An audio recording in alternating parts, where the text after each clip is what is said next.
This story comes from Reddit with 6 updates. The second part of this story starts as Update 2, and it will be told tomorrow. So let's get started with the first part. I think my husband fathered his best friend's children, and now one of them is attracted to my daughter. All names are fake. This began as a dark, intrusive thought that I could never shake off, and over the years it has bloomed into a poison flower that infects my entire psyche.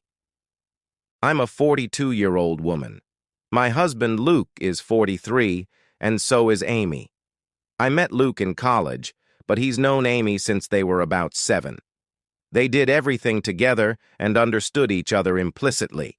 They were best friends. They've always insisted that they are surrogate siblings to each other. Naturally, I, as a new girlfriend, felt a little threatened by Amy and her closeness to Luke, but they both reassured me I had nothing to worry about. That their bond was not romantic and had never been sexual. That Amy really was just the sister that Luke never had. I believed them. And it didn't take long for me to forget any and all insecurity I had about Amy. She became my friend, too. She officiated our wedding. Luke and I have built a wonderful life together, and we always had a strong relationship. After we got married and moved in together, we still saw a lot of Amy, and I was fine with that. I've spent many a night on the town trying to help Amy find a man, as she has always lamented how she is unlucky in love. Luke and I started to have children after we were married, and, at around the same point, so did Amy. For further context, my children are Sophie, 15, Owen, 12, Louise, 10, and Carter, 6. Amy's children are Tom, 17, Kaylee, 14, and twins Adam and Jenna, 9. Now, Amy was not in a relationship at this point. She was not married. As far as I knew, she was dating, but not consistently. As Luke and I had more kids and our family grew, periodically Amy would find herself pregnant as well. It happened a few times, and Luke and I never knew anything about the fathers in question. I kind of assumed that maybe Amy was sleeping around and not keeping in contact with her one-night stands. Luke agreed this was probably the answer. While I did ask each time if Amy knew the paternity, she always said no, and she didn't seem that worried about the idea of raising kids on her own, so I didn't pester her. Of course, she had us to support her, so there was that. While Amy never asked for any help, of course, Luke was never going to let his best friend struggle to stay afloat when she had children to raise. Financially, we are very fortunate and privileged. I have a job that pays handsomely, and Luke also had wealthy parents who already knew and loved Amy, so they were happy to provide for her. My in-laws defy all stereotypes. They are the kindest and gentlest people. So we were able to support Amy. To get her somewhere to stay with her kids. People might be tempted to call her a leech, but I never saw it that way. None of us did. She needed help, and we could provide it. I also know people are going to criticize her for her lack of responsibility and question why she never used more reliable birth control. Honestly, that is a long story that I don't want to get into, because even I don't fully understand her reasoning, but it was quite important to her that she never be on birth control, and that whatever came of that choice, she would accept. It wasn't religiously motivated, I know that, but it was that degree of significance to Amy. She really did not want to take birth control. She's explained it to me more than once, but I'm still not clear on why. Of course, Amy being Luke's best friend since they were kids, it's not unreasonable that sometimes they hang out together while I'm not there. Hey, that's fine. Sometimes I hang out with Amy one-on-one as well, though Luke does it more. She was his friend first. This included him going over to where she was staying and at times sleeping over there. Was I a fool to trust him and believe nothing was going on? Perhaps, but for years they presented as being buddies, like siblings. I didn't pick up on any vibes between them, not ever. As one can expect, our children were brought up together. Not in the same house. Our home is decently sized, but even we don't have the room for 8 kids. But we made sure Amy's children met ours from a young age, and they always got along, and strong bonds of friendship have formed over the years, which is good, especially if I'm right, and they share blood. I've been dawdling getting to the main point. Yes, I have come to suspect that Luke fathered at least one of Amy's kids, if not all of them. Frankly, I do suspect they are all his. I would never have believed my husband to be capable of such a thing, and he's given me no indication that he is the unfaithful sort. But he does spend a lot of time with Amy, and I have to confess I cannot remember seeing her with any real boyfriend over the years. She would talk to men at bars and parties, I would try to be her wingman, and so on. But nothing ever seemed to really happen. So when she got pregnant the first time, I was curious. When it happened again and again, I began to wonder if she had some sort of secret fella who she didn't want us to know about for whatever reason. But I couldn't think of any reason why she would hide him, especially from her children. After Carter, our youngest, was born, Luke and I agreed that the time had come for him to have a vasectomy. Amy's twins had come just a couple of years prior. Of course, after the procedure, Luke and I continued to make love, but I no longer had to think about pregnancy. Meanwhile, Amy never got pregnant again after the twins. Is it a coincidence that Luke had a vasectomy and then both of us stopped getting pregnant? I don't know. But Luke would still visit her, and he wasn't just going to see her, but checking up on her children as well. In general, I should have paid more attention to it sooner, but Luke has always acted like a father to them, especially as they've gotten older. He's the father they never had. He doesn't neglect me or our children, not one bit.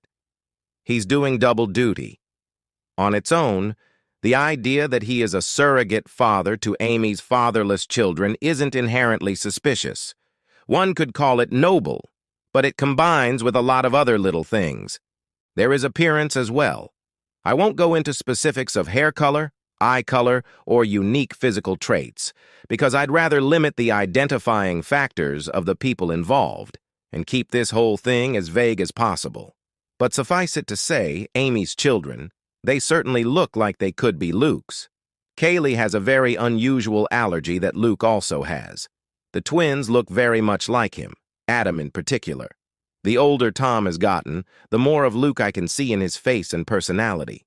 While their race doesn't matter, the reality is that Luke is a different race than Amy, and Amy's children look pretty biracial.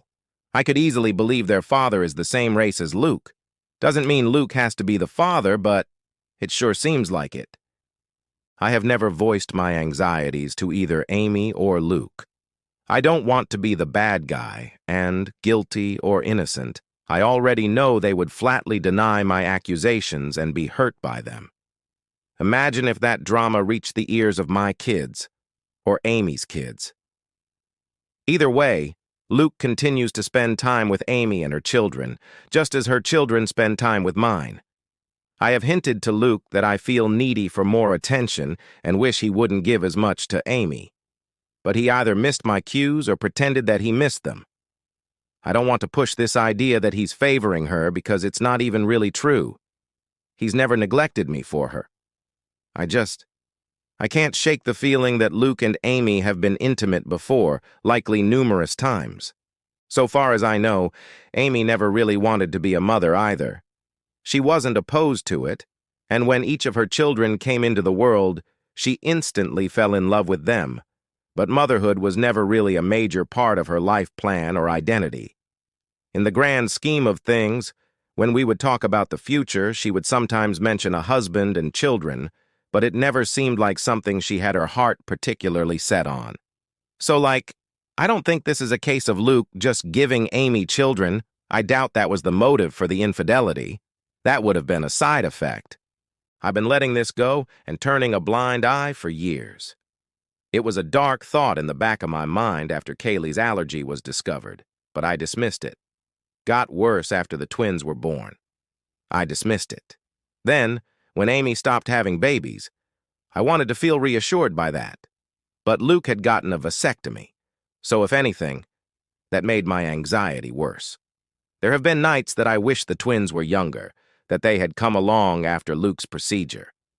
It's been twisting me into knots for a long time, but I don't want to be the one who rips our family apart, especially since, technically, I could be wrong. Except now I'm very afraid, because in the last few months we've had a new development in our kids' social circle. Tom, Amy's eldest, asked Sophie out. Sophie, my eldest, she's really blossomed over these last few years and become quite the outspoken beauty, so I'm not shocked to see she's getting male attention, but Tom asking her out had me thrown. Sophie said no, but only because I'm quite protective when it comes to her exploring dating, and she knew she'd have to ask me first. I could tell she was flattered and intrigued by his interest and wanted to say yes. She approached me to talk to me about it. Bless my girl, she did everything right. I think she expected I would see things her way and agree that she could date Tom. Much to her surprise, I very firmly said no.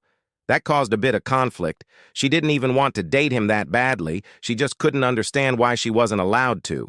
And I couldn't explain it to her. All I could come up with was, he's too old for you. Which he is, but it's not really about that. When Amy and Luke heard, I was so very curious to see what their reactions would be. If either of them had agreed with Sophie and tried to convince me that the two of them should be allowed to date, I think I would have been relieved and taken that as proof that I was wrong about something going on between them. Wrong about who fathered Amy's children. But the ambiguity continued. They took my side. Both of them put their foot down, though not as fiercely as I did. Luke agreed with me, but he also worried that trying to forbid such a romance would only make Sophie want it more. He's probably right about that. Amy seemed more apathetic to the idea. She didn't want Tom to date Sophie either, and she backed me up. But I don't know, she just wasn't taking it as seriously. She seemed to think it was a fleeting crush. Well, it wasn't. In the months following those conversations, Tom would spend more and more time with Sophie. They would be alone or with other friends any time they possibly could. It's become abundantly clear that Tom is crazy about Sophie and wants to be with her. And he definitely wants to be physical. I've been watching them like a hawk and noticed his eye wandering many times. And while I'm doing everything I can to kill this budding romance in the crib, I also am feeling somewhat powerless. Sophie hasn't outwardly defied me. She's still just hanging out with Tom as friends. So forcing them to stop spending time together would be unreasonable and probably encourage more sneaking around. But I'm so afraid that they're already doing that. My nightmare is that they're secretly dating and doing God knows what when no one is looking.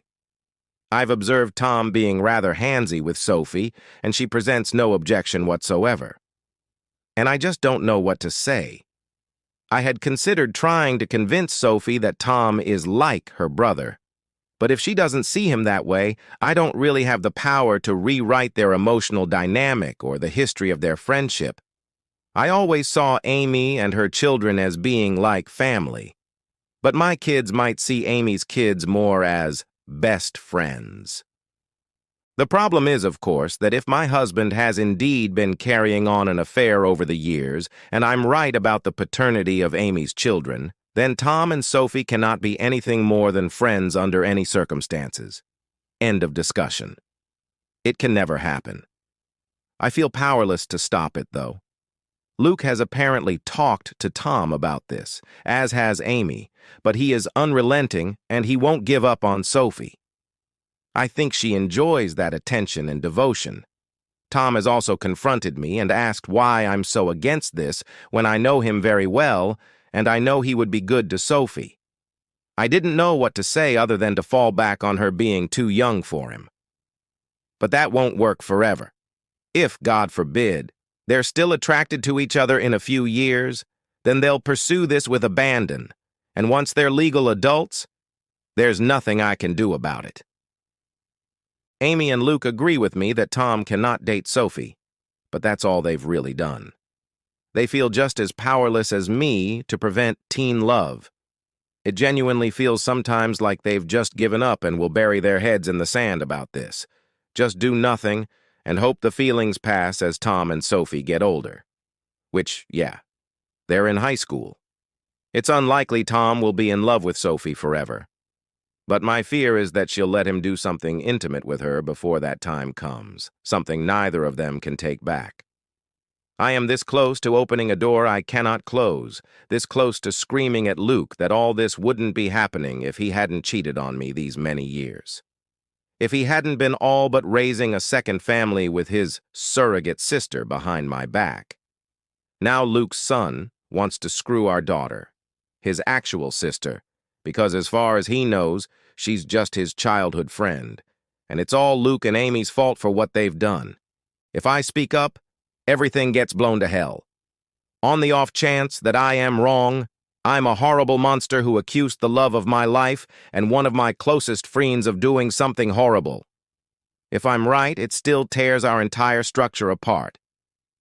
The family and social unit we've become over the last several years is gone, and everyone will be stressed and upset even if Luke and I don't divorce. If I do nothing, Sophie's eventually going to sleep with Tom and be his girlfriend. And I'm low-key terrified it will happen sooner than later, or worse, that it's already happened under my nose. I hope to hell this relationship fades as they mature. But what if it doesn't? What if they wind up being together for years? What if they marry, want to get pregnant someday? And if I tell Sophie the truth about Amy's kids, then everyone else finds out too, and that's going to ruin so many lives. It would shatter my kids' perception of their father and their Aunt Amy. Luke is Owen's hero. I don't even want to think about how much this would hurt him. And what about Amy's children? They are innocent. They didn't ask for this. They don't control where they came from, and I don't want to hurt them. Admittedly, I'm not happy with Tom at the moment. A week ago, I saw him put his hand on Sophie's butt, and I wanted to knock his teeth out. But even he doesn't deserve to be burdened by the knowledge that it's his half-sister he's been fantasizing about. It's all so screwed up, and I don't know what to do. I've been looking the other way and letting my husband and his best friend insult me for such a long time now. I thought I could live with it. But this business with Tom and Sophie has me distressed.